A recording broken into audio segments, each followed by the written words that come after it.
What would you do if you woke up in an unknown place with no memory and no name? Well, in Bittersweet Birthday, you get chased down by a bird god and kick him in the face. Wait, what? It's being developed by Roll Eater Games with the Godot engine, the same one used by EX Zodiac and me, actually. I'll probably talk about that more in the future, but I've had a lot of fun using it for a school project. It's an action boss rush game that's split up by moments of exploration and story. I was planning to make this after finishing an ambitious video project that I'm very excited to make, but I noticed it was getting an Indiegogo campaign soon, so I swapped things around to talk about it as soon as possible.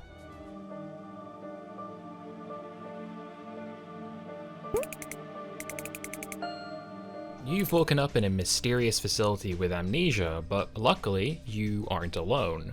Someone else is also trapped somewhere in this building and communicating to you in a control room with cameras and microphones. They give some helpful instructions so you're able to get out of the room so you can explore the rest of this place. After solving a simple puzzle and walking into a room, a voice scolds you for trespassing. Patting? Fuck, that's staying in. And to be ready for divine retribution. Jesus, that's a fucking line.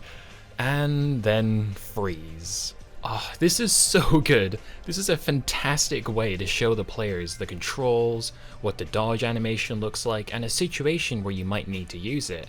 And then the music kicks in, this bird is surprised by the dodge, and monologues about how you shouldn't underestimate me because I'm a god bird person, ha ha ha ha, like an insecure child trying way too hard to be cool, or maybe someone going through a phase. You get to practice dodging attacks, and eventually the bird leaves. You run into this guy multiple times whilst you're trying to meet up with the voice. And there's another tutorial like the one before that shows you that you can topple enemies over with heavy attacks. And then there's this line. It's incredibly important, but I'll expand on it later. If there is one thing this area absolutely nails, it's the eerie atmosphere. It's an unnerving place with these strange scientific looking rooms with blood on the wall and broken glass. There's clear signs of some struggle, but what happened? You get glimpses of the main character's memories, which adds even more mystery to the world. And I kept playing because I really wanted to know what's going on. Like, give this place a good look and think what could have happened in this medical ward.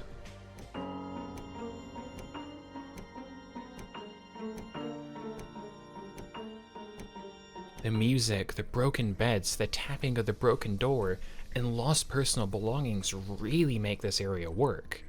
After taking a nap to save your game, you walk up to finally fight this strange overconfident bird. This is where the game truly begins, as the combat is the real meat of the gameplay, and I enjoyed it, but part of what made this video so hard to write is that I knew that the combat was ultimately really fun, but it wasn't on my first playthrough. So, you have a 3-hit light attack combo, a heavy kick that can knock bosses over, giving you an opportunity to just pile on the damage, and a dodge with very generous iframes.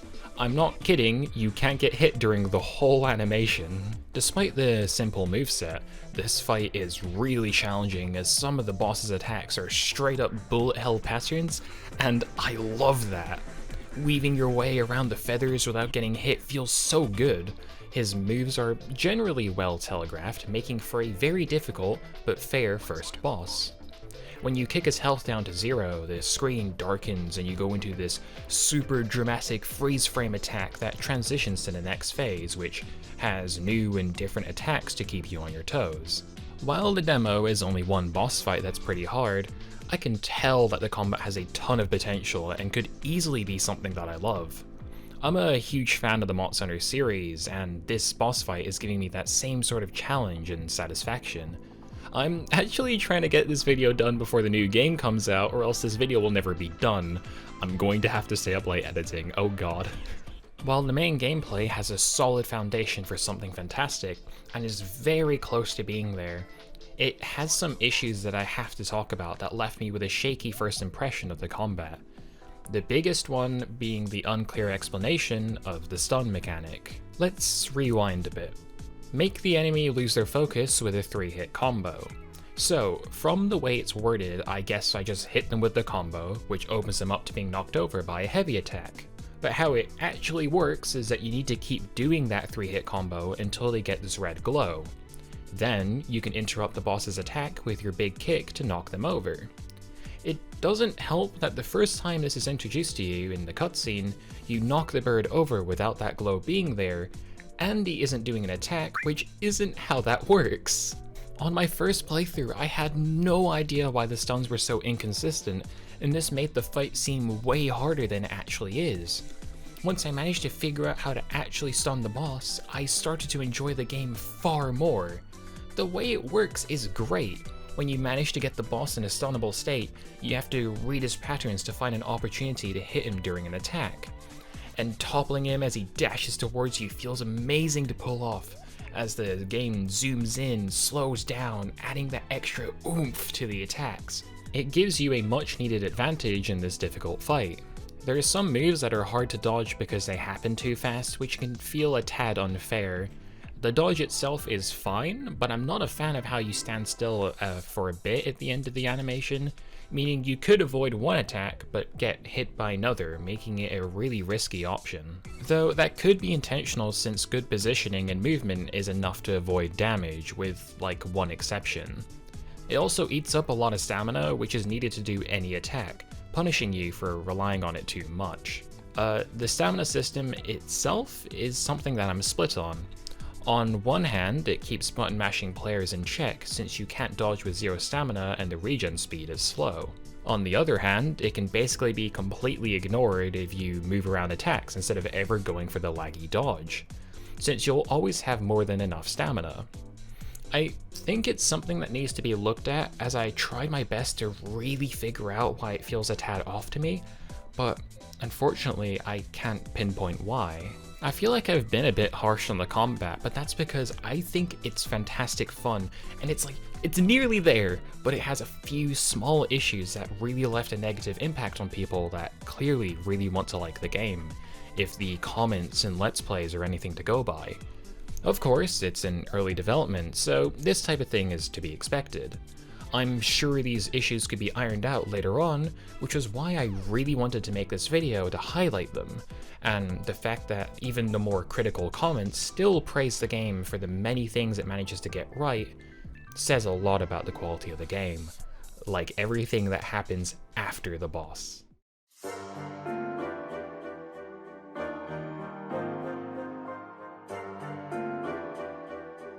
After a slick transition and a genuinely beautiful cutscene, I mean, just look at this background, it's so good.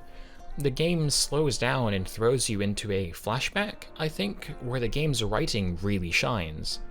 You get to learn a lot about this world, and time is spent developing Rock, who goes from a cocky villain dude to a genuinely likable and interesting character, who's still a cocky dickhead, but that part of his personality is explored in really fun ways. So, you and Rock are brothers, I think? You live together with your very normal-looking mum, and he's the guardian of this normally quiet village. There's a big concert that's being set up in the village, and Rock reluctantly agrees to help keep the concert workers safe, since that's his job. But he brings up something about a great evil, which is a clearly sensitive topic. He goes on, and as usual, I'm the Black Sun, and I could slay the great evil with holy flames, and other edgy stuff like that. This part of the game is cozy, charming, and chill as you get to explore this town with Rock and have conversations with the many NPCs around the place. The visuals already looked nice before, but the bright colors work really well with the scan lines, clean pixel art, and chromatic aberration. Watching Rock getting made fun of due to his over-the-top personality is super fun to read, and I was smiling throughout this section. I would be here for hours if I went in depth about every entertaining thing that happens, so I'll narrow it down to 3 things that I loved. You get to play darts at the local bar with Rock, except you play a version that he made up because that's how they've always played it, where you have to try to get it to land closest to a specific point. The minigame itself is fine, but I think it's just a really fun bit of characterization. It gives you one of his feathers for winning, and the more you think about it, the weirder it gets. There's this manga stall and you can pick up a book that the owner is very passionate about, as you can clearly tell when you try to leave. She stops you and she goes on about how amazing the book is, and the text speeds up and she starts rambling on and on and on and on, and the game uses text boxes in small ways like this that really make it seem more like a conversation than a, well, text box. People cut you off, the text wiggles to communicate tone, and there's pauses between the words.